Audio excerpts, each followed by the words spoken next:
देख रहे हैं अभी जर्जीस साहब का मोबाइल किसी को पसंद आ जाए, जानता है 20,000 का है, जानता है 20,000 का है, लेकिन अरे मौलाना साहब 15 का दे दीजिए। अच्छा ठीक है, और हमें भी मालूम है शोरूम से निकलने के बाद अब ये 20 का तो बिकेगा नहीं, ले लीजिए।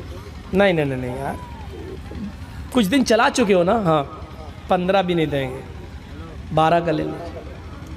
आप जानते हैं मौलवी जर्जीस को ज़रूरत है, वकील को पैसा देना है, केस है, गरीब आदमी है, अब ये 12 में भी तैयार हो जाएगा। अच्छा ठीक है भाई, मजबूरी है, मुझे 12 ही नहीं यार, रख लो यार, हमें ख़रीदना नहीं है। नहीं नहीं, अरे भाई तुमने तो 12 का, नहीं भाई 10 का देना हो तो दे दो, क्यों जानता है मजबूरी है, 10 में सौदा। काजी शुरैह को देखो, उनके पास एक आदमी घोड़ा ले आया, बेचना चाहता हूँ।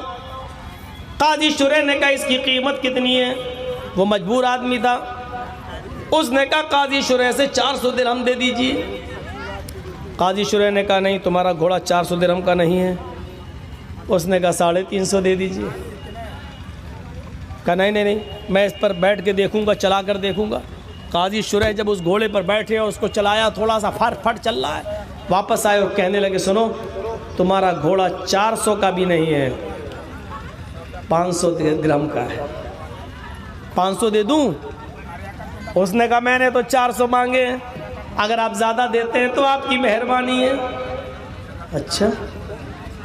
अच्छा एक बार और चल के देखूंगा। फिर बैठे और फिर चलाया, फिर लौट के आए, कहने लगे नहीं नहीं, तुम्हारा घोड़ा तो थकने का नाम ही नहीं लेता, ये 500 का भी नहीं, 600 का है। उसने कहा काजी साहब मैंने तो सिर्फ 400 मांगे हैं, अगर आप 600 देना चाहें तो आपकी मेहरबानी है, वरना 400 भी दे सकते हैं। काजी शुरैह ने कहा नहीं, मुझे नहीं लगता, देखता हूँ एक बार और बैठकर। फिर एक बार उस पर और बैठकर सफ़र किया और थोड़ी और दूर लेकर आए, गए और फिर वापस आए, कहने लगे तुम्हारा घोड़ा तो चलने में बहुत ही मस्त है, थकता भी नहीं है, ताकतवर भी है, मुझे बताओ तो सही कि तुमने 400 दिरहम कैसे मांगे, तुम्हारा घोड़ा तो 700 दिरहम के लायक है। तब उसने कहा काजी साहब मेरी बीवी सख्त बीमार है, उसके इलाज के लिए मुझे पैसा चाहिए। लोगों ने मेरी मजबूरी का फ़ायदा उठाया और मेरे घोड़े को चला फिरा कर देखने के बाद 100 दिरहम और 150 दिरहम से ज़्यादा कोई दे नहीं रहा है, जबकि मैं जानता हूँ, मैंने सोचा कि 400 तक मिल जाए, क्योंकि मुझे अपनी बीवी के इलाज के लिए 400 दिरहम काफ़ी है। काजी शुरैह ने जब ये देखा ये मजबूरी में अपने घोड़े को बेच रहा है और इसकी बीवी बीमार है, तो काजी शुरैह ने कहा तुम्हारा घोड़ा 700 के भी नहीं बल्कि 800 के लायक है, और काजी शुरैह ने उसको 800 दिरहम दे दिए। 800 दिरहम। मेरे भाइयों, हम में और उनमें फ़र्क इतना था, हम लोगों की मजबूरी देखकर उसका खून चूसते हैं, और उस ज़माने में लोग मजबूरी का फ़ायदा नहीं उठाते थे, उसकी मजबूरी समझकर उसकी ऊपर से और मदद कर दिया करते थे। ले तूने 400 मांगे, 800 ले, ताकि तुम हमारे बराबर खड़े हो सको और हमारी सफ में आ सको। मेरे भाइयों, ये वो लोग हैं वल तंजुर नफ्सुम्मा क़द्दमत लिगद, वल तंजुर नफ्सुम्मा क़द्दमत लिगद, जो क़यामत के दिन के लिए तैयारी किया करते थे, क़यामत के दिन के लिए। हज़रत अली रज़ी अल्लाह ताला अन्हु की एक बेटी थी, ईद के दिन वो आईने के सामने खड़ी थी, आईना शीशा, और सोने का एक हार वो अपने गले के अंदर पहन रही थी, बड़ा कीमती बहुत खूबसूरत हार था, वो अपने गले में पहन रही थी। क्या अभी ईद की नमाज पढ़ने के लिए हम जाएंगे?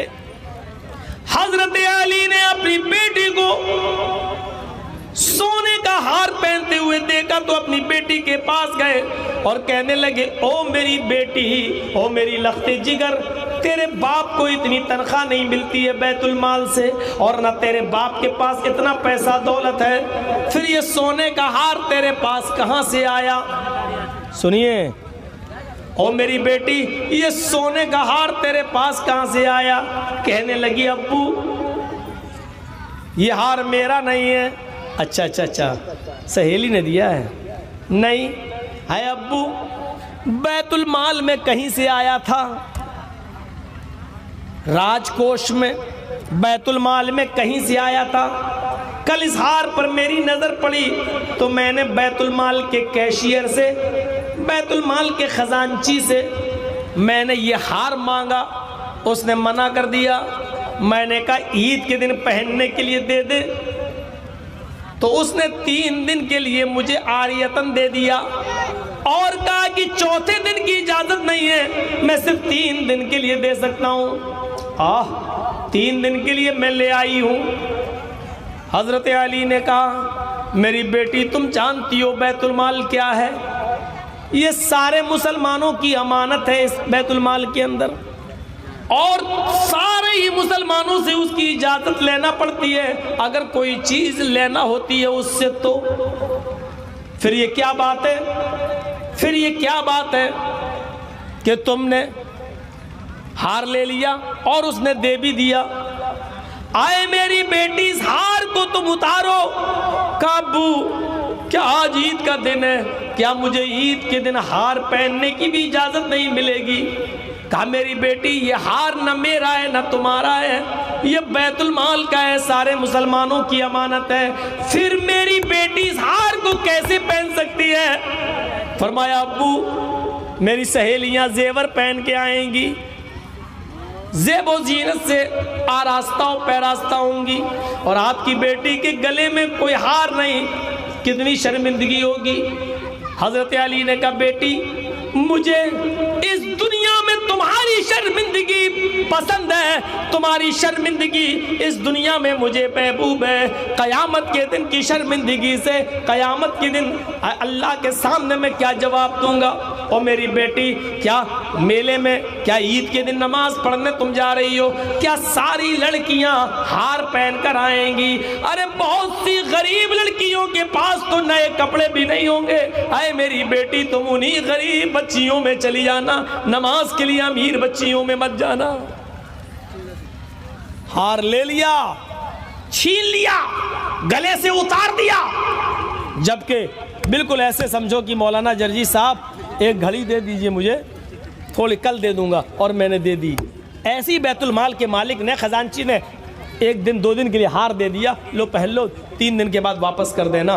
कोई बुराई नहीं थी इसमें, हार दे दिया 3 दिन के बाद वापस, कोई बुराई नहीं थी। लेकिन हजरत अली ने वो हार अपनी बेटी के गले से उतार दिया और लेकर गए, बैतुल माल पहुंचे, बैतुल माल के कैशियर को उठाया, ये हार किसका है? कहने लगा कि बैतुल माल का। कहां गया था? आपकी बेटी को मैंने आरियतन दिया था 3 दिन के लिए। किसकी इजाजत से? कहा मैं बैतुल माल का कैशियर हूँ, मालिक हूँ, क्या मुझे इतनी भी इजाज़त नहीं है कि मैं 2-3 दिन के लिए कोई चीज़ किसी को उधार दे दूँ? फरमाया नहीं, अमीरुल मोमिनीन की इजाज़त के बगैर तुम्हें इतनी भी इजाज़त नहीं है। आए कैशियर है खजांची, आइंदा बैतुल माल की चीज़ मेरी इजाज़त के बगैर कहीं नहीं जाएगी, और अगर मेरी बेटी या मेरे घर का, मेरे ख़ानदान का कोई आदमी मांगे तो बिल्कुल नहीं दिया जाएगा। आइंदा अगर ये गलती की तुमने तो तुमको बर्खास्त कर दिया जाएगा, ओहदे से मुस्ताफ़ी कर दिया जाएगा। मेरे प्यारे साथियों, हज़रत अली ने अपनी बेटी के गले से हार उतार कर बैतुल माल में जमा कर दिया। क्यों? वल तंजुर नफ्सु मा क़द्दमत लिग़द, हर इंसान को गौर करना चाहिए कि कल क़यामत के दिन के लिए उसने कौन सी तैयारी की है। कैसा लग रहा है अपनी औलाद के साथ? हज़रत उमर फ़ारूक ने, अब्दुल्ला इब्न उमर अपने बेटे की 40,000 बकरियां छीन कर नीलाम कर दी और अपने बेटे को 40,000। देख रहे हैं, अकरबा परवरी नहीं थी, अकरबा परस्ती नहीं थी, मेरी औलाद है इसलिए दे दो, नहीं, अपनी औलाद से भी छीन लिया करते। एक बार अबू मूसा शरी जो बैतुल माल के खजांची थे, बड़ा खूबसूरत दुपट्टा आया। दुपट्टा समझते हैं ना, ओढ़नी, औरतें जो ओढ़ती हैं, बड़ा खूबसूरत, बहुत ही हसीन और जमील खूबसूरत दुपट्टा आया। उन्होंने सोचा मेरी बीवी तो है नहीं, मायके गई हुई है, और मेरी बेटी भी उनके साथ गई हुई है, और ये दुपट्टा मुझे मिला है बैतुल माल से, मेरे हिस्से में आया, क्यों ना इस दुपट्टे को मैं अमीरुल मोमिनीन हजरत उमर फारूक की बीवी को तोहफे में दे दूं। हदीस में आता है तोहफा दो तोहफा लो, तोहफे देने से मोहब्बत बढ़ती है। अबू मूसा अशरी ये तोहफा लेकर हजरत उमर के घर चले गए, दरवाजे को दस्तक दी, बीवी बाहर निकली, पूछा क्या है अबू मूसा, कहो कैसे आना हुआ। कहा मेरी बीवी मैके गई है, मेरी बेटी भी नहीं है, ये ओढ़नी ये दुपट्टा मेरे हिस्से में आया है, मैं आपको गिफ्ट देना चाहता हूँ, ये लीजिए, ये मैंने आपको गिफ्ट दे दिया। हजरत उमर फारूक की बीवी ने वो दुपट्टा देखा तो होश उड़ गए, अच्छा इतना खूबसूरत, वाह अल्लाह तुम्हें जज़ाए खैर दे, हदिया मकबूला, मैंने इस हदिये को कबूल कर लिया। चले गए हजरत अबू मूसा अशरी। अब देखिए उमर फारूक की बीवी क्या कर रही हैं। उमर फारूक की बीवी ने सोचा ये दुपट्टा मैं ओढ़ लेती हूँ सर पर, आज मेरे शौहर उमर जब आएंगे तो मुझे नई ओढ़नी में देखेंगे, मुझे अपने सीने से लगाएंगे, मेरी पेशानी का बोसा लेंगे और आज मुझे प्यार करेंगे। नए कपड़े, नया दुपट्टा, उस जमाने की औरतें नए कपड़े अपने शौहरों के लिए पहनती थीं। हमारे यहाँ की औरतें नए कपड़े शादियों में पहनने के लिए खरीदती हैं, रखा रहेगा एक साल, पड़ोसी की शादी होगी तब पहनेंगे, घर में रहेंगी भंगन बनकर। देखिएगा घर में आप जाइए कभी, इधर उधर से आइए, कटियार वटियार घूम के आइए और अचानक घर में घुस जाइए तो आपकी बीवी किचन में घुसी होगी, बर्तन मांज रही होगी, चेहरा मुंह देखो कैसा हो रहा होगा, मुंह का चेहरा देख कर लगेगा तलाक तलाक तलाक दे मारा। जबकि उसको मालूम होना चाहिए ये औरत का काम है, सुन लो ये औरत की ड्यूटी है, उसको मालूम होना चाहिए कि मेरा शौहर कितने बजे घर में आएगा। बाजार गया, फोन से पूछे आप कब आ रहे हैं, और अपने शौहर के आने से पहले पहले वो घर के सारे काम निपटा ले और शौहर के घर में घुसने से पहले शौक श्रृंगार कर ले। ये औरत की ड्यूटी है, औरत की जिम्मेदारी। लेकिन देख रहे हो तकरीर सुन रही हैं, ये अपना कपड़ा दिखा रही हैं, दुपट्टा कितने का, चप्पल कितने की, चूड़ी कितने की। इन औरतों की आवाज़ यहाँ तक आ रही है, मौलाना जर्जीस की आवाज़ फेल है इनकी आवाज़ के आगे। भाई मैं तो माइक में बोल रहा हूँ तब आवाज़ तेज है, ये बगैर माइक के। रेडियो का बटन बंद कर दो तो रेडियो का बोलना बंद हो जाएगा, लेकिन औरत एक ऐसा ट्रांजिस्टर है कि लाख इसका थूथड़ा बंद करो होने वाला नहीं है। वो औरत ही क्या जो बोलना छोड़ दे, उसका रिकॉर्ड टूट जाएगा अगर बोलना छोड़ देगी। तो हजरत उमर फारूक की बीवी ने वो नया दुपट्टा पहन लिया कि मेरे शौहर आएंगे, चलो आज मुझे इस दुपट्टे में देखेंगे तो खुश हो जाएंगे। हजरत उमर जैसी अंदर घुसे, दरबार खिलाफत से आए, अपनी बीवी को नई ओढ़नी में खूबसूरत दुपट्टे में देखा तो बजाय खुश होने के पूछा मेरी बीवी का क्या ये नया कपड़ा, नई ओढ़नी तुम्हारे पास कहां से आई?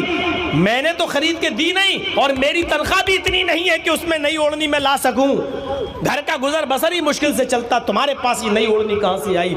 कहा अबू मूसा अशरी ने दी है। बीवी मेरी तोहफा वो दे रहा है, क्यों?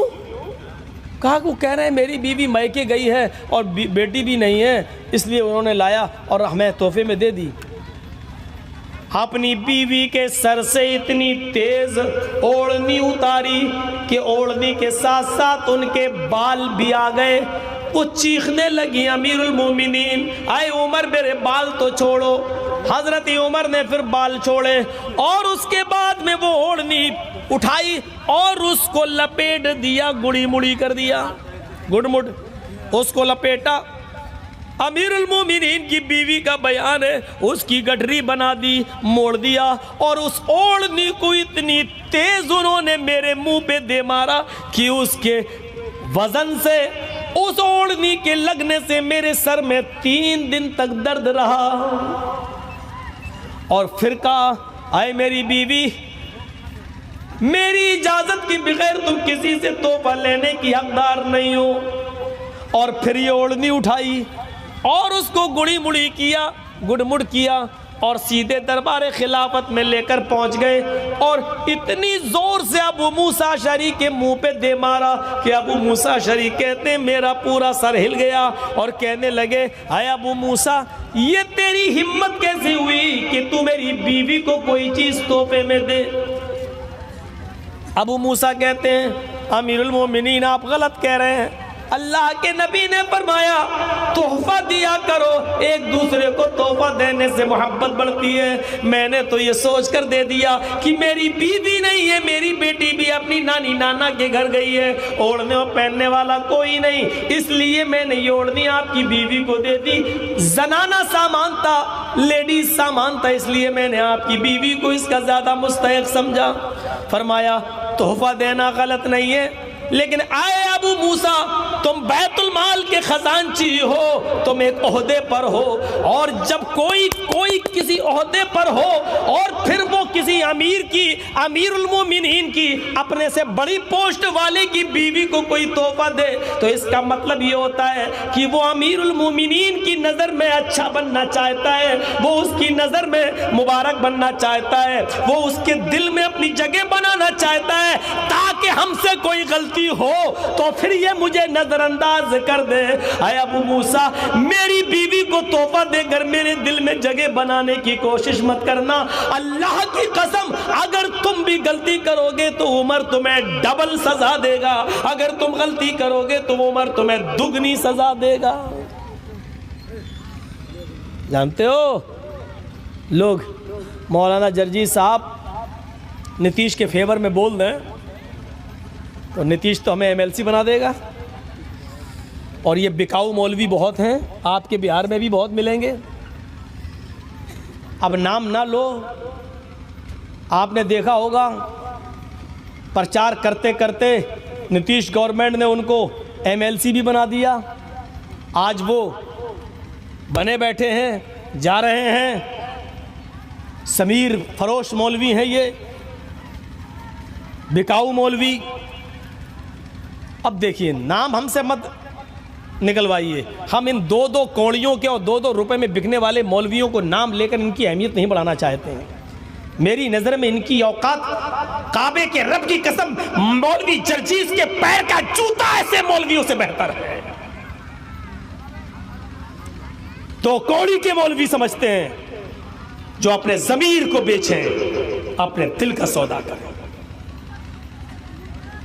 अल्लाह ने ज़बान दी तो उसका सही इस्तेमाल करो, सही इस्तेमाल।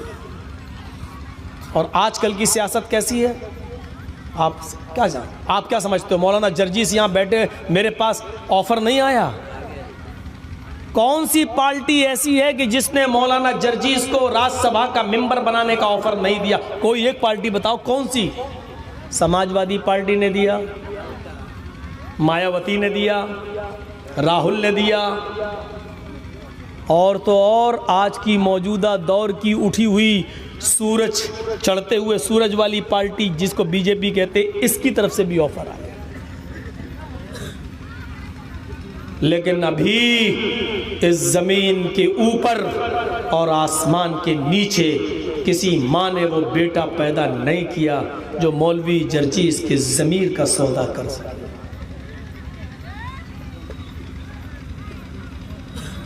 मेरे भाइयों सुनो, क्या कहा अबू मूसा, आइंदा मेरी बीवी को कोई ओहदा देने की, कोई तोहफा देने की कोशिश मत करना। ये सब क्यों? वल तंजुर नफ्सु मा कद्दमत लिगद, कल कयामत के दिन के लिए तुमने कौन सी तैयारी कर रखी है। अबू मूसा अशअरी बैतुल माल में झाड़ू लगा रहे थे ऑफिस में, सड़क पर, रोड पर एक दिरहम मिल गया, कहीं पड़ा था, उठाया। उनको चाहिए था कि वो दिरहम बैतुल माल में जमा कर देते, बैतुल माल में, सड़क पे मिला तो बैतुल माल में जमा कर देते। लेकिन उन्होंने देखा बच्चे खेल रहे हैं, कोई तरबूज खा रहा है, कोई कुछ खा रहा है, और उबर का छोटा सा 4 साल का बच्चा खेल रहा है, और वो दूसरों का जो खाना खा रहे हैं, दूसरे बच्चे जो चीज़ें खा रहे हैं, उसको देख रहा है। तो अबू मूसा अशअरी को बुरा लगा कि इस बच्चे के पास कुछ नहीं है, उमर के बेटे के पास खाने को कुछ नहीं है, एक दिरहम उसको दे दिया, ले बेटा जाओ कुछ खा लेना। संस्कार देखिए, बच्चे की तरबियत देखिए।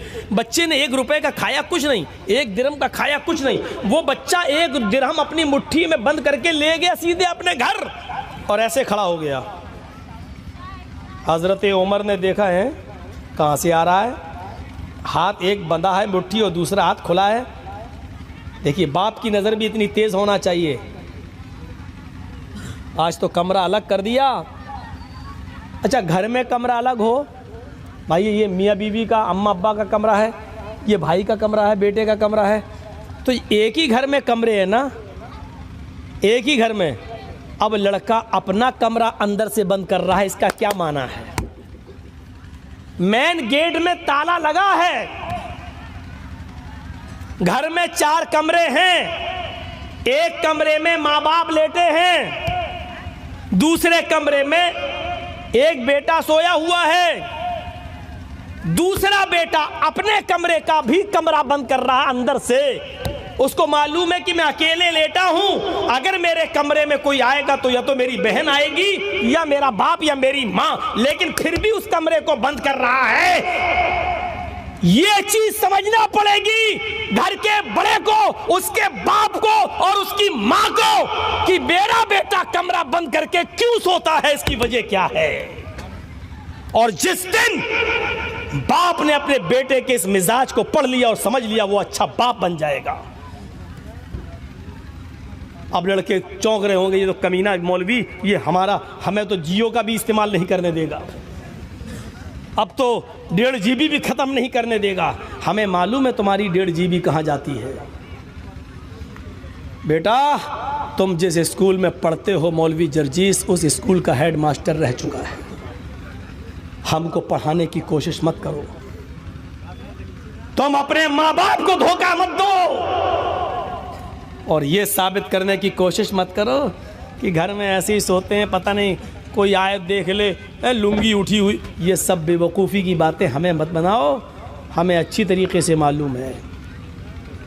धुआं निकलता है तो पता चलता है कि आग लगी है। हजरत उमर ने अपने बेटे को एक हाथ में अंगूठे में मुट्ठी में बंद देखा और दूसरा हाथ खुला हुआ तो समझ गए, बेटे उसमें क्या है, हाथ खोलो। 1 दिरहम, कितना? 1। और सुनिए मेरे भाइयों, 1 दिरहम कितना होगा? 1 दिरहम, अरे 1 रुपया समझ लो, 1 रुपया। हजरत उमर ने उसका भी हिसाब ले लिया। कहाँ से आया? का अबू मूसा अशरी ने दिया है। अच्छा, और तुम लेके चले आए? का अब्बू उन्होंने मेरे हाथ में पकड़ा दिया, मैं लेके आया। अपने बेटे के हाथ से वो दिरहम छीना, 1 रुपया, और 1 मील दूर गए, 1 मील पैदल, और अबू मूसा अशरी को बैतुल माल से निकाला, वो दिरहम उनके सर पे दे मारा। क्या है ये? कहा कि 1 दिरहम। क्यों? का बाहर सड़क पे पड़ा हुआ था, ऐलान क्या करता, किसी के आने का इंतजार क्या करता। सारे बच्चे कुछ कुछ चीज़ें खा रहे थे सड़क से खरीद कर, दुकान से खरीद कर। आपका बेटा उनकी चीज़ें देख रहा था। मैंने वो 1 दिरहम आपके बच्चे को दे दिया कि वो भी कोई चीज़ लेकर खा लेगा। हजरत उमर का जवाब सुनो, आए अबू मूसा, आए अबू मूसा, क्या जहन्नम में ढकेलने के लिए और आखिरत बर्बाद करने के लिए, जहन्नम में ढकेलने के लिए और आखिरत हमारी बर्बाद करने के लिए तेरी नज़र सिर्फ उमर के बच्चों पर ही पड़ी थी, उमर के ख़ानदान पर ही पड़ी थी, तुझे कोई और नहीं मिला, तुझे कोई और नहीं मिला, उमर ही मिला। जहन्नम में ढकेलने के लिए और आखिरत बर्बाद करने के लिए तेरी नज़र सिर्फ उमर और उमर के ख़ानदान पर ही पड़ी, उमर के घर पर ही पड़ी।